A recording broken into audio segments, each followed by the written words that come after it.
아이테신과 안테나. 네. 월간 아니 격주 안테나. 네. 근데 요즘에 단물이 거의 다 빠지는 것 같아요. 네. 네. 열심히 하겠습니다. 아직 이게 유리기판이 요즘에 한동안 달리다가 조금 이제 슬로우한데 그래도 우리 안 기자 이지 키포스트 그리고 텔레그램 채널 안테나 그죠? 안테나 치면 되죠? 안테나 치면. 네. 링크를 걸어 놓겠습니다. 그래서 여러분들이 많이 좀 사랑해 주시면 좋을 것 같고요. 제가 그리고 신간 책이 나왔습니다. 그래서 템베거 투자라는 책이 나왔으니까 그것도 이제 댓글에다가 놔둘 테니까 예약 판매입니다. 네. 많이 신청해 주시면 예약 거신 분 순서대로 이렇게 순차적으로 발송이 된다고 합니다. 네. 그래서 많이 사랑해 주시면 좋겠습니다. 우리 안 기자도 책 쓴다고 그러는데 도대체 언제 나오는 거예요? 예. 이게 생각보다 책 쓰는 게 엄청 어렵더라고요. 네. 그리고 또 이번에 또 격주 안테나 되면서 시간이 좀 더 타이트해지죠. 누가 뒤에서 몽둥이 들고 서 있어야 돼요. 네. 마감 길. 그러니까 이게 스스로의 약속이 있으면 안 됩니다. 네. 편집자가 계속 쪼아야지 쓰게 되는 거예요. 이 대표님 지금 책 몇 권 쓰셨어요? 저 세 번째. 세 번째. 저는 처음이라서. 네.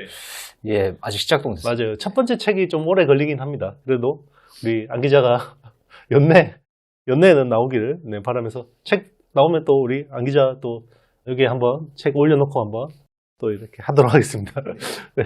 우리 뭐 안석현 그러면 유리기판. 네, 유리기판 하면 안석현인데 여전히 뭐 유리기판 쪽은 계속해서 관심이 가는 거잖아요. 그죠? 그렇죠. 아직까지 뭐 이게 끝난 게 아닙니다. 뭐 시장에서는 조금 이제 소강 상태지만 계속해서 이제 유리기판 이슈가 나올 거고 이제 제일 중요한 거는 유리기판이 좋은지는 알겠어요. 실리콘 포토닉스, 뭐 방열, 대면적 좋아요. 근데 이제 이게 수율이 잘 나와야지 결국 되는 건데 그동안 이제 그 공정의 병목에 대해서 우리 안 기자가 메탈라이제이션이 하나의 병목이라고 이야기해서 메탈라이제이션이 중요하구나라고 이야기했는데 자 오늘은 세와리 분량이라고 세와리 그러면 약간 그 일본 말 아세이 뭐 이런 거 그러면 네 그죠 뭐 야마 뭐 이런 이야기 하면 계속 전문 용어 같은데 세와리가 뭔가요? 세월이. 예, 저도 사실 이걸 들은 지는 한 2주 정도밖에 안 됐습니다. 그래요? 이쪽 유리기판 업계에서 가장 최근에 좀 이슈가 되고 있는 거거든요. 네네. 세와리를 일본어로 한번 찾아보시면 크게 용처가 두 가지가 있습니다. 첫 번째는 생선 등을 이렇게 딸 때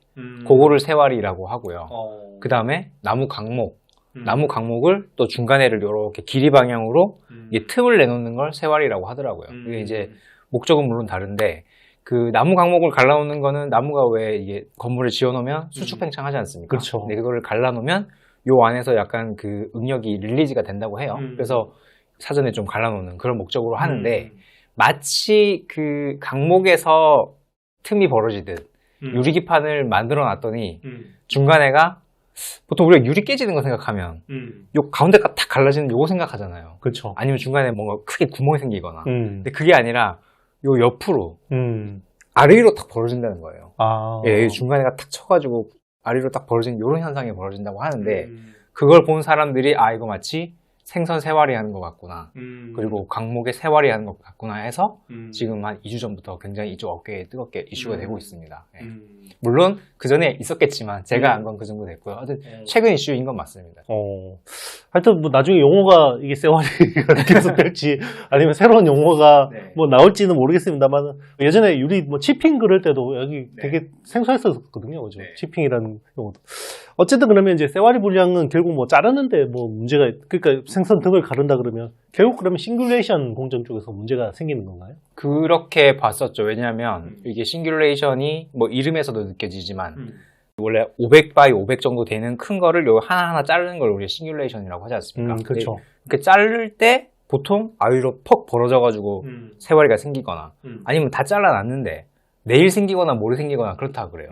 이게 보통 뭐 진행성 불량이다 이렇게 얘기를 하는데 그래서 사람들이 처음 생각할 때는 이게 싱귤레이션이랑 관련이 있구나. 싱귤레이션 상에 이게 레이저로 이제 좀 고에너지로 쏴가지고 이렇게 자르는데 요때 뭔가 문제가 있어가지고 세와리가 생기는구나라고 처음엔 추정했었대요. 근데 알고 보니 그거는 아닌 건 아닌데 그게 결정적인 문제는 또 아니었다고 하더라고요. 그러니까 이제 이게 현상을 보니까 싱귤레이션이 문제인 줄 알았는데 이걸 이제 원인을 파악해서 그러니까 수율이라는 게 결국은 단순히 뭐 이게 요즘에는 분량을 검출하는 수준에서 벗어나서 이거를 원인에 대해서 피드백을 해야 되는데 그걸 알아보다 보니까 싱귤레이션이 문제가 아니었다. 결정적인 문제는 아니었다. 그러면 이게 세와리 그럼 어디서 문제가 된 거예요? 이것도 어디까지나 추정인데 네네. 지금 반도체나 아니면 유리기판 업계에서 추정하기로는 제일 먼저 우리가 이 유리기판의 이 과정을 딱 따라가다 보면 제일 앞에 이제 TGV 공정이라고 있잖아요. 그렇죠. 레이저로 먼저 한번 때리고 그 다음에 습식식각에 넣어서 구멍을 길게 만드는 그 과정에서부터 씨를 뿌려 놓은 게 점점 진행이 되다가 싱귤레이션에서 터져 나오는 거 아니냐 이렇게 추정을 하더라고요. 왜냐하면 그런 게 있습니다. 우리가 TGV 홀을 만들 때 레이저로 한번 때리잖아요. 그렇죠. 그때 좀 약한 레이저로 탁 때려놓고 습식각으로 긴 시간에 걸쳐서 구멍을 만드는 방법이 있고 레이저를 좀 고에너지를 써가지고 구멍을 탁 뚫은 다음에 그걸 빠른 시간 안에 탁 깎아내는 방법이 있거든요. 근데 그냥 제조 관점에서는 당연히 후자가 좋죠. 그렇죠. 빨리 하면 스루풋이 많아지고 생산량 많아지고 뭐 설비 투자는 적게 할 수 있고 이게 좋잖아요. 근데 그렇게 하면 문제가 뭐냐면 이 홀을 현미경으로 봤을 때 여러 요철이 생긴대요. 아무래도 그렇겠죠. 빨리 그렇죠. 진행하기 때문에 요철이 생길 수밖에 없습니다. 열을 한 번에 확 받으니까. 네, 한 번에 탁 받고 그거를 빨리 확 깎아버리니까 얘가 맨들맨들하게 깎일 시간이 좀 부족한 거죠. 근데 그 상태에서 일단 기본적으로는 마이크로 크랙이 생길 수가 있습니다. 벽 안쪽이죠. 안쪽 크랙이 생길 수가 있고 그 다음에 그 안을 결국에는 구리로 채우는 거잖아요. 그렇죠. 메탈라이제이션하고 이제 구리로 채우는데 구리가 그러면 그 요철 안에 이제 딱 채워 들어가 있을 텐데 유리와 구리는 열 팽창이 다릅니다. 열을 받았을 때 팽창하는 정도가 다르고 구리가 좀 더 팽창되죠. 그렇죠. 그러면 유리는 가만히 쓰려고 하는데 구리가 그 요철 안으로 들어가서 팽창된다 이러면 깨지는군요. 깨지는 거죠. 예. 깨지거나 아니면 굉장히 약해지는 거죠. 예. 그래서 아마도 이 앞에서 제일 앞에서 레이저로 때리고 습식식각 할 때 그때 좀 어떤 잘못된 이슈들이 점점 진행하면서 싱귤레이션 하면서 터져버리는 거 아니겠느냐. 지금 이렇게 어느 정도 결론이 모아지고 있습니다. 네. 그동안은 싱귤레이션 업체들이 좀 뜻하지 않게 자기네들이 그렇죠. 독박을 쓴 거네요. 독박을 썼거나 오히려 중요도를 높게 봤었겠죠. 이걸 이렇게 해야 안 깨지나 저렇게 해야 안 깨지나 엄청 노력을 했겠지만 어떻게 해도 깨졌겠죠. 그러니까 지금 이 문제가 되겠지만 그러다 보니 이게 싱귤레이션만 잘해서는 안 되는구나. 그리고 뭐 이런 것도 있었어요. 지금 유리기판이 핫하긴 하지만 초창기입니다. 그죠? 지금은 글래스코어 기판을 아직은 샘플로 만들고 있기 때문에 그 위에 ABF를 그렇게 막 수십 장까지 넣지는 않는데요. 그러니까 한 두세 장 넣어보고 테스트 해보고 이렇게 하는데 그 정도 넣었을 때는 사실 열이 가해지는 열 충격이나 아니면 ABF에 따른 뭐 응력의 누적이나 이런 것들이 그렇게 심하진 않았었기 때문에 뭐 잘 넘어갔겠죠. 근데 이제는 좀 뭔가 양산품에 가깝게 만들어 보고 싱귤레이션도 이렇게 바꾸고 저렇게 바꾸고 해봤어도 이제 안 되는 거죠. 그래서 좀 뭔가 한계에 봉착했다. 이 앞에서부터 뭔가를 잘해야 된다. 이런 컨셉이 지금 설득력을 얻고 있는 거죠. 확실히 이야기를 듣고 보니까 이게 그냥 유리에다가 구멍 뚫고 기판 만들면 된다라고 생각하는데 이게 쉽지 않네요. 이 유리라는 물성이 머티리얼이 굉장히 까다로운 것 같습니다. 그러니까요. 많이 쓰지만 굉장히 까다롭고 그런 거 보면 실리콘은 참 양반이다. 실리콘 양반이고 그 앞에 썼던 뭐 FR4 이런 것들 네네. 다루기 너무 쉬운 거죠. 지금 그렇죠. 생각해보면. 네. 이게 유리가 쉽지 않은데 그러면 그냥 제가 얼핏 듣기로는 이렇게 되면 TGV하고 싱귤레이션을 같이 하면 메리트가 있겠다. 왜냐면 뭐 둘 다 하면 이게 분량에 대해서 딱 정확하게 자기들이 컨트롤이 되는데 TGV 장비 따로 싱귤레이션 장비 따로 하면 이거 뭐 서로 떠넘기기 하면서 막 골치가 아파질 것 같기도 한데 이게 사실 경쟁 구도에 어떤 변화가 있나요? TGV 경쟁 구도가 일단 세와리를 이제 해결하려고 하면 앞에서부터 잘해야 된다는 생각이 들은 거잖아요. 그러면 그렇죠. 일단은 TGV에 뭔가 좀 더 강조를 해야 되겠다. 이쪽에 뚫을 때, 그 다음에 습식식각으로 녹일 때 뭔가 마이크로 크랙이 가지 않게끔 요철이 생기지 않게끔 좀 더 만전을 기해야 되겠다 해서 중요도가 뒤보다는 앞에 더 실리겠죠. 그래서 예를 들면 지금 이쪽 레이저 장비 회사들 보면 독일의 LPKF라는 회사가 있고 그리고 국내에 이제 피롭틱스라는 회사가 있지 않습니까? 그리고 아바코도 있죠. 우리 지난 시간에 얘기했던 요 세 개 회사들한테 뭔가 좀 더 중요성을 더 부여를 할 수밖에 없게 된 거고 말씀하셨듯이 피롭틱스는 이제 싱귤레이션도 하는 회사입니다. 그리고 아바코도 싱귤레이션을 하는지는 잘 모르겠지만 할 수 있다고는 하고 그럼 이제 요 두 개 중에서 모르겠습니다. 말씀하신 것처럼 둘 다 하는 회사들은 뭔가 이거를 좀 더 종합적으로 보면서 관장할 수 있겠죠. 근데 요 LPKF라는 회사도 워낙 이쪽에는 좀 업력이 제일 긴 회사라서 뭐 어쨌든 요 앞쪽에 힘이 실 수밖에 없는 구조다. 이렇게 볼 수 있겠습니다. 그러면 여기서 그 중요도가 TGV 업체들이 높아진다라는 거는 네네. 기존에 이제 장비가 더 고도화돼서 좀 더 비싸게 팔 수 있다. 이렇게도 생각할 수 있는 건가요? 아무래도 단가 내고 하기가 어려워지겠죠. 네, 뭐 중요해지고 하면 뭐 예를 들면 지금 요번에 부각된 세와리 분량을 싱귤레이션에서 다 잡을 수 있어. 그러면 뭐 그래 TGV는 뭐 얼추 싼 걸로 하지 뭐 이렇게 생각할 수도 있잖아요. 그렇죠. 근데 야 이거 세와리를 잡으려고 그러면 싱귤레이션에서만 해가지고는 안 되고 요 앞에서부터 만전을 기해서 뚫어야 된대라고 하면 아무래도 중요성이 깊어지고 그리고 이 장비들을 사서 TGV 홀을 직접 해주는 그러니까 TGV 전문 업체들이죠. 그러니까 뭐 예를 들면 캠트로닉스, 중후엠텍, 아바텍 뭐 이런 회사들 이런 회사들도 덩달아서 몸값이 좀 올라갈 수 있다. 뭐 이런 거죠. 예. 그러니까 뭐 HBM에 비유하면 붙이는 거 물론 본딩하는 거 중요하죠. 중요하지만 그 앞에서 뚫는 걸 제대로 TSV를 제대로 못 뚫으면 그렇죠. 뒤에서 아무리 잘 붙여봤자 아무 소용이 없잖아요. 그러니까 그것처럼 뒤에서 붙이는 것도 중요하지만 앞에서 뚫는 거 정말 중요하다. 이렇게 해서 앞쪽으로 뭔가 힘이 실리는 듯한 이런 컨셉이라고 보시면 될 것 같습니다. 거기서 뭐 새로운 검사가 추가될 수도 있겠네요. 새로운 검사 아마 좀 더 고도화될 수 있을 것 같습니다. 지금 뭐 얘기되는 뭐 검사 장비 회사가 이 TGV 쪽에는 야스라는 회사가 있고 AKC라는 회사가 있거든요. 이 두 개 회사가 이제 파일럿 라인에 들어간 거를 제가 이제 확인을 했는데 뭐 혹은 말씀하신 것처럼 더 추가를 하거나 아니면 좀 더 고도화를 해서 더 깊게 보거나 그러니까 전에는 그냥 어떤 형태만 보고 그리고 깎여 있는 유무 뭐 이 정도만 봤다면 이제는 마이크로 크랙이 있는지 없는지 이거를 사전에 다 파악할 정도로 깊게 볼 수도 있죠. 하여튼 뭐 이게 공정 난이도가 높다라는 거는 어쨌든 굉장히 머리 아픈 거지만 한편으로 또 중국이나 뭐 또 여기서 좀 따라오기가 쉽지 않을 수도 있겠다 이런 생각도 있습니다. 굉장히 복합적인 것 같고요. 그래서 이제 뭐 세와리 같은 이런 분량들 수율 문제들이 어떻게 계속 진행되는지 우리 안 기자가 계속해서 이제 월간 안테나를 통해서 앞으로도 계속해서 이렇게 소식 전달해 주시면 좋을 것 같습니다. 지난 시간에 유리기판 이야기를 했고 자 이번에는 간만에 인사 이야기 해보겠습니다. 우리 안석현 기자하고 인사 이야기를 하는 건 보통 연말쯤에 그렇죠. 이야기를 하는데 우리 언제 했었죠?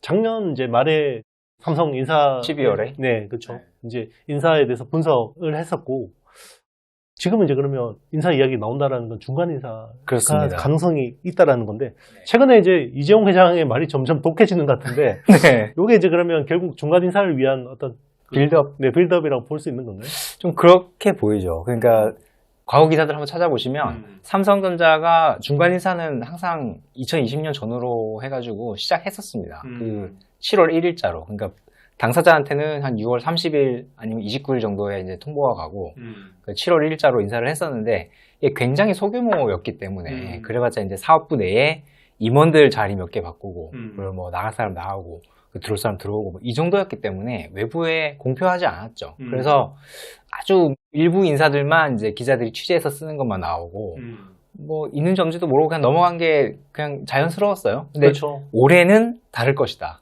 올해는 대규모일 것이다. 이런 얘기가 지금 썰이 돌고 있습니다. 네. 그 말은 이제 작년 연말 인사를 잘 못했다는 건가요? 뭐 그런 건 아니고요. 네네. 뭐 어떤 이건 사실 인사가 우리가 지금 얘기하고 있지만 거의 틀릴 가능성이 한 95%이지 않습니까? 그렇죠, 맞아요. 네. 그렇기 때문에 그게 왜냐하면 정황으로 파악하는 거기 때문에 뭐 맞을 수 있을 가능성이 높지 않죠. 근데 하지만 정황 정도는 알아두면 좋다. 그래서 정황입니다. 네. 충분히 저도 납득이 되는 게 지금 보면 우리나라 뭐 지금 대통령 탄핵이 헌재에서 진행 중이고 사실 조기 대선이 진행된다 그러면 사실 국내 정치 상황하고 때려 뗄 수 없는 것 같아요. 얼마 전에 그리고 이재명 대표하고 이재용 회장이 만났잖아요. 그렇죠. 그 자체로 또 막 굉장히 어떻게 보면 시그널이다. 이건 시그널이다.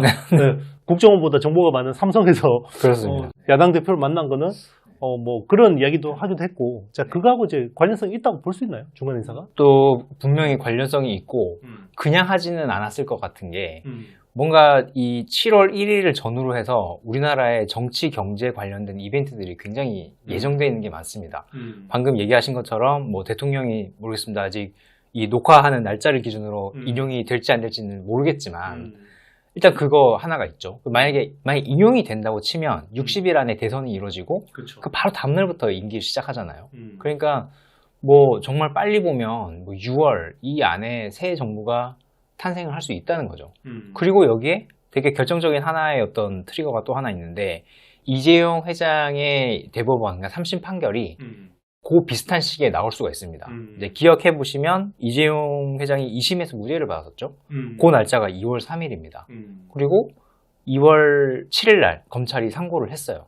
그러니까는 이제 2월 7일부터 시작해서 그럼 언제 그럼 대법원에 판결이 나오느냐? 이거는 사실 대법관들만 알지만 제가 작년에 이제 대법원에서 내놨던 사법 영감을 찾아봤더니 평균 80일 정도 걸리더라고요.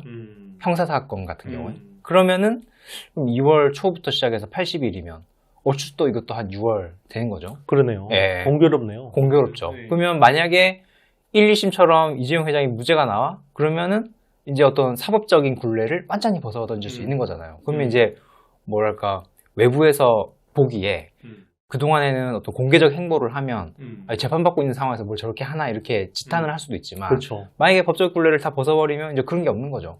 그래서 딱 놓고 봤을 때 아까 말씀하셨듯이 최근에 독해진다. 그리고 이재명 대표를 만났다. 그리고 사직생 얘기하고 막 이런 게 나오는 것들이 이 뭔가 5, 6월을 기해서 어떤 이벤트들을 준비하고 있는 거 아닌가 이런 정황이라고 보는 거죠.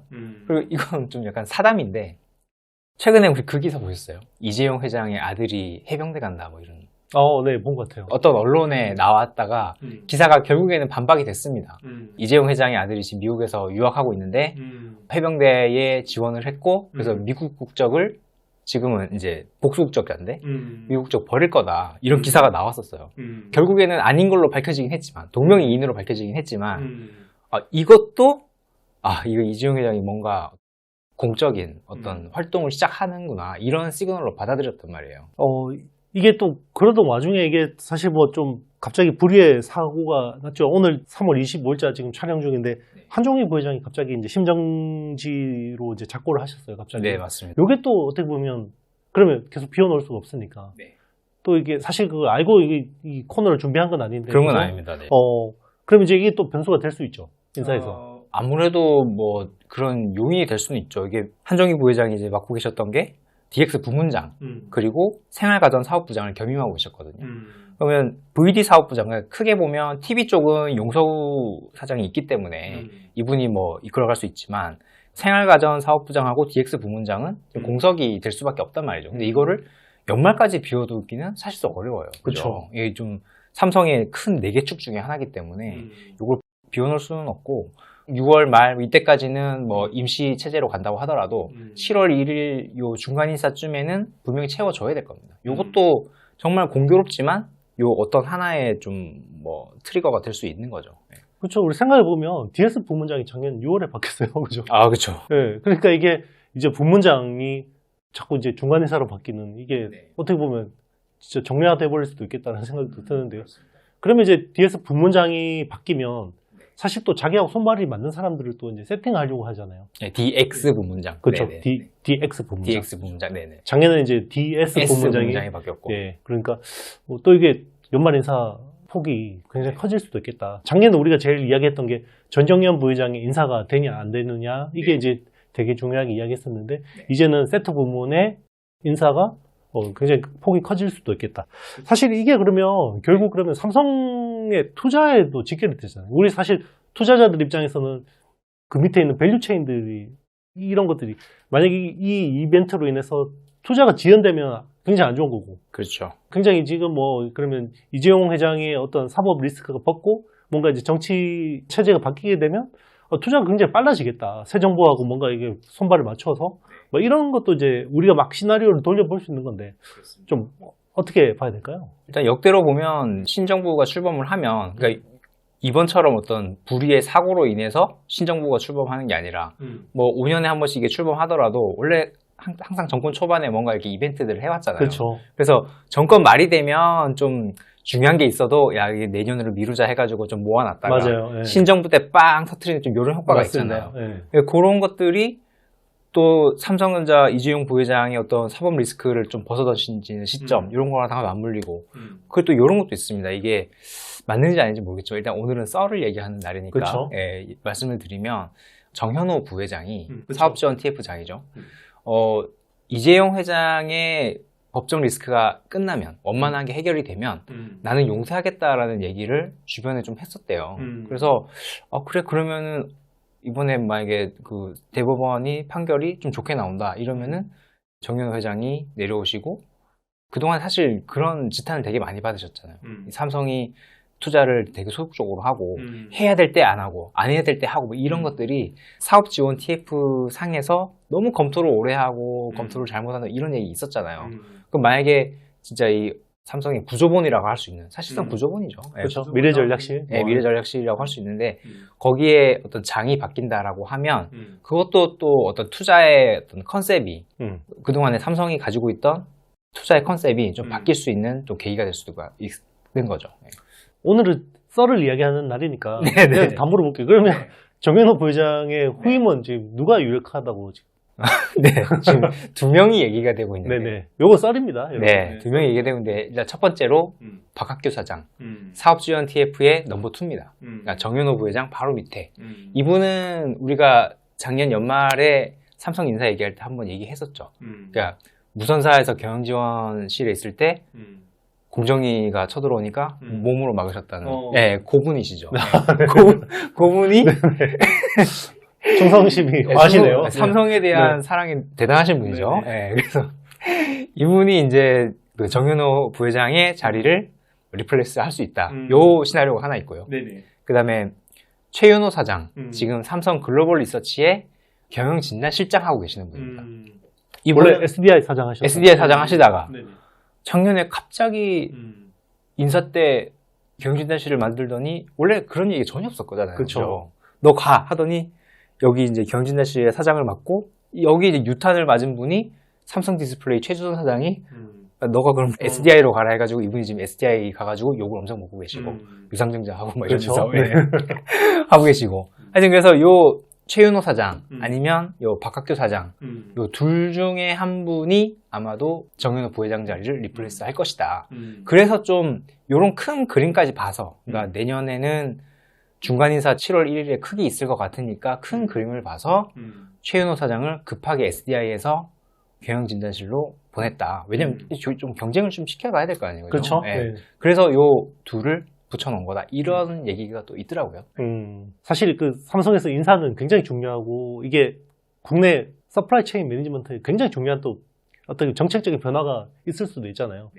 그러니까 이제 만약에 중간 인사가 있다 그러면 또 우리가 급하게 또 안 기자 불러서 한번 또 분석해보는 그런 시간을 좀 가져보도록 하겠습니다. 혹시 뭐 추가로 더 하실 말씀 있나요? 요 말씀을 안 드렸는데 지금 저 얘기가 되고 있죠. 그 시스템 LSI 그 삼성전자의 비메모리 부문이죠. 시스템 LSI의 경영 진단을 하고 있는데 거의 이제 끝나간다고 하고 이제 파운드리로 옮기니 뭐 이렇게 하고 있어요. 그래서 아마 여러 가지 시나리오가 나올 수가 있겠죠. 이제 삼성이 중간 인사를 하게 되면 어느 쪽에 사람이 바뀌고 어느 쪽에 투자를 힘을 실을 거냐 하겠지만 지금 메모리 쪽은 작년에 전영현 부회장을 이제 대표이사 올리고 막 하면서 이제 좀 어떻게 보면 중량급을 놨기 때문에 이재용 회장이 와서 이제 첫 일성을 한다면 아무래도 비메모리 쪽에 힘이 실릴 수밖에 없을 겁니다. 이쪽에 또 그래서 지금 선제적으로 경영진단도 하고 있는 거 아닌가 이런 생각도 할 수 있습니다. 지금 경영진단 해서 그 시스템 LSI의 AP 부문, AP 설계 부문을 무선사로 갖다 붙인다 이런 얘기도 있거든요. 네. 그런 흐름들도 한번 눈여겨보시고 있으면 사업 기회나 뭐 아니면 뭐 투자 기회를 캐치할 수 있지 않을까 그런 생각이 듭니다. 네.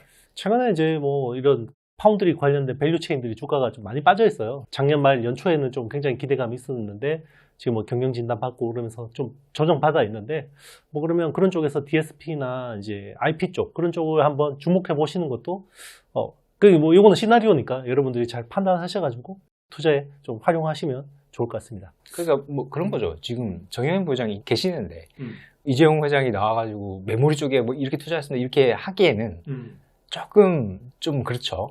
왠지 이제 여기 비메모리 쪽은 어떻게 보면 중량급 인사가 없잖아요. 그러니까 그쪽에는 충분히 힘을 실어서 내 광을 낼 수 있다 이런 생각을 할 수도 있을 것 같습니다. 네. 충분히 가능한 시나리오긴 합니다. 네, 어쨌든 요거는 뭐 저희가 어떻게 보면 근거가 빈약한, 네, 어쨌든 중간 인사가 있을지 없을지도 모르고, 일단 지금은 이제 있다고, 가능성이 높다고 저희가 이제 해서 분석하는 거고, 인사 기사는 여러분들 아시겠지만 잘 안 맞습니다, 거의. 네. 오늘 그냥 한번 참고 삼아 한번 들어보시면 좋았을 것 같고요. 네, 저희가 준비한 내용은 여기까지입니다. 계속해서 안 기자하고 이야기 이어가도록 하겠습니다. 오늘은 사피엔 반도체, 네, 또 간만에 이제 우리 안 기자가 사피엔 반도체 업데이트 해주려고 이제 가져왔는데, 최근에 이제 좀 굉장히 특이한 공식이 냈는데, 북미 쪽 메타 같아요, 그죠? 메타인 걸로 추정이 되죠. 네. 네. 북미 쪽 이제 수주 공시를 했는데, 보통 수주 공시를 약간 계정 공시를 하면 네. 금액이 깎였습니다. 뭐 이런 게 대부분인데, 이게 금액이 오히려 올라갔다고요? 그렇죠. 그러니까 보통은 금액이 깎이거나 네. 금액은 그대로인데 기간이 막 2, 3년 늘어나거나. 그렇죠. 늘어나거나. 그건 사실상 깎인 거죠. 네. 보통 그런 경우가 많은데 이 사피엔 반도체의 계약은 47억에서 95억으로 거의 2배 뻥튀기가 됐습니다. 그래서 이게 굉장히 제가 볼 때는 좋은 뉴스인데 이때가 언제냐면 그때 막 회사들 주총 관련해서 공시들 많이 나오고 그 다음에 뭐 감사보고서, 사업보고서 많이 나올 때였어요. 완전히 묻혔습니다. 그래서 제가 저는 이 회사에 대해서 좀 굉장히 애정이 좀 있어서 좀 좋게 보고 있는데 이런 좀 좋은 뉴스가 묻히는 것 같아서 오늘 한번 소개해드리려고 가지고 왔습니다. 이 영상을 처음 보시는 분들도 있을 수도 있으니까 그럼 사피엔 반도체가 뭐 하는 회사인지 간단하게 사업 내용 설명 부탁드립니다. 네, 제가 말씀드리기 전에 구글에서 오라이언, 그러니까 메타 오라이언이라고 치시면 저커버그가 쓰고 있는 안경이 있거든요. 그걸 보시면서 설명 들으시면 더 편하실 것 같아요. 보시면 저커버그가 안경을 쓰고 있고 그 앞에 디스플레이가 떠 있는 것들이 있습니다. 그러니까 거기 이제 어떤 프로젝션 타입으로 요 뒤에서 화면을 쏴주는 거거든요. 그럼 안경 아래 화면이 맺혀서 그걸 우리가 뭐 예를 들면 간단하게 명령을 내린다든가, 그러니까 뭐 앞에 사람하고 외국인하고 얘기할 때 번역을 해준다든가, 아니면 내 길을 찾아갈 때 지도를 띄워준다든가, 이런 좀 AI 기능들을 이용을 할 수 있는 거거든요. 그럼 일단 화면이 있어야 되겠죠? 그럼 그 화면이 뭐냐면 레도스라고 하는 LED 온 실리콘이라고 하는 기술로 된 디스플레이입니다. 그걸 만드는 회사입니다. 근데 그걸 이제 전체를 다 하는 건 아니고, 그 뒤에 보면 이제 디스플레이가, 레도스라는 디스플레이가 전판, 후판 나눠져 있거든요. 프론트 플레인, 백 플레인 나눠져 있는데 그 중에서 백 플레인을 하는 회사다. 이렇게 하면 제일 간단한 것 같네요. 보통 이제 디스플레이가 이렇게 뒤에서 스위치 역할을 하는 게 이제 TFT, 방막 트랜지스터라고 하는데, 그건 보통 유리 기반으로 이렇게 보통 돼 있죠. 그렇죠. 근데 그거를 이제 TFT는 넓은 유리에 이제 방막화 시켜서 트랜지스터를 놓기 때문에 TFT, 그러니까 심필름 트랜지스터라고 하는 거고, 요 사피엔 반도체가 하는 백플레이는 유리기판에 하는 건 아니고 그 실리콘 기판이에요. 그 반도체죠. 예, 반도체죠. 그야말로 반도체인데 그 위에 직접적으로 만들기 때문에 CMOS 백플레인이다. 이렇게 얘기를 합니다. 그거는 이제 해상도 때문에 그런 거죠. 이게 왜냐하면 기존의 디스플레이는 아무리 이렇게 선폭이 좁아도 라인 앤 스페이스가 마이크로미터 수준인데, 요거는 보통 2500 ppi 정도 나오나요? 이제 뭐 픽셀이? 아무리 작아도 그 정도 나오고 높게 가면 한 3000 이상도 나오고 하죠. 예. 그 정도를 TFT로 하려고 하면 그건 나노 사이즈로 TFT를 할 수밖에 없는 거죠. 네, 그렇게는 안 되는 거죠. 지금 뭐 TFT로, 그러니까 유리기판에 하려 그러면 그렇게까지 파인하게는 안 되고, 그렇죠. 결국에는 기존 반도체 기술을 써야 되는데, 그러려면 이제 CMOS 백플레인, 그러니까 실리콘 웨이퍼 위에서 해야 되고, 그거를 제 생각에는 글로벌리 잘하는 회사 중에 하나다. 아주 잘하는 그 탑급에 있는 회사가 사피엔 반도체다. 이렇게 얘기를 합니다. 네. 이 회사는 그러면 원래 오큘러스 시절부터 계속 이거를 메타 쪽하고 계속 거래를 했던 건가요? 아, 그건 아니고요. 네. 오큘러스는 찾아보시면 디스플레이가 좀 다릅니다. 오큘러스는 주로 LCD를 쓰거나 아니면 일반 OLED를 씁니다. 그러니까 그걸 나름 해상도 좀 높여서. 예, 근데 그거를 하면은 LCD는 일단 기본적으로 해상도를 높이는 데 한계가 있고, 그리고 이 약간 울렁증이 생겨요. LCD는 이 좀 반응 속도가 느리기 때문에. 그렇죠. 얘는 이제 빠지고, 그러니까 요 글래스로는 할 수 없고, OLED는 버닝이 문제가 되잖아요. 근데 이 오라이언처럼 야외에서 써야 되는 그런 기기들 같은 경우에는 엄청 밝아야 돼요. 휘도가 엄청 밝아야 되는데, 그러면은 OLED는 좀 취약합니다. 그런 밝기에는. 그래서 LED를 직접 다이렉트로 백플레인에 올릴 수 있는 레도스가 돼야 되는 거고, 이 레도스를 만들 때 중요한 게 이제 백플레인이다. 그래서 이 사피엔 반도체가 주목을 받고 있는 거죠. 예. 애플 비전 프로 같은 경우는 올레도스였잖아요. OLED 온 실리콘이었죠. 그거는 이제 소니가 한 네, 소니가 한 겁니다. 그러면 소니가 사피엔 반도체처럼 백플레인은 이제 직접 한 건가요? 아니면 뭐 이런 다른 회사가 있나요? 그거 소니가 공급한 올레도스 같은 경우에는 백플레인 설계부터 앞에 OLED 그 프로세스 하는 것까지 소니가 혼자서 다 했습니다. 근데 요거는 올레도스, 그러니까 애플 비전 프로 보시면 아시겠지만 앞이 완전히 막혀 있잖아요. 그렇죠. 요거는 야외에서 쓰고 다니시는 분 제가 보긴 했는데 그럴 용도로 만든 게 아니에요, 사실은. 실내에서 쓰거나 어쨌든 간에 눈앞이 막혀 있기 때문에 휘도가 그렇게 높을 필요는 없어요. 네, 다 막혀 있기 때문에 뭐 야외광에 방해를 받을 일이 없죠. 그래서 사실 용도가 완전히 좀 다른 시장으로 나눠지는 거고, 네, 그 소니의 올레도스가 이쪽 스마트 글래스, 안경처럼 생긴 그 기기에 들어올 가능성은 저는 없다고 봅니다. 그러면 안경 타입의 그런 XR 디바이스는 다 그냥 레도스가 메인이 될 거라고 보고 있는 건가요? 휘도 때문에? 휘도 때문에 그렇게 지금 될 수밖에 없는 상황이죠.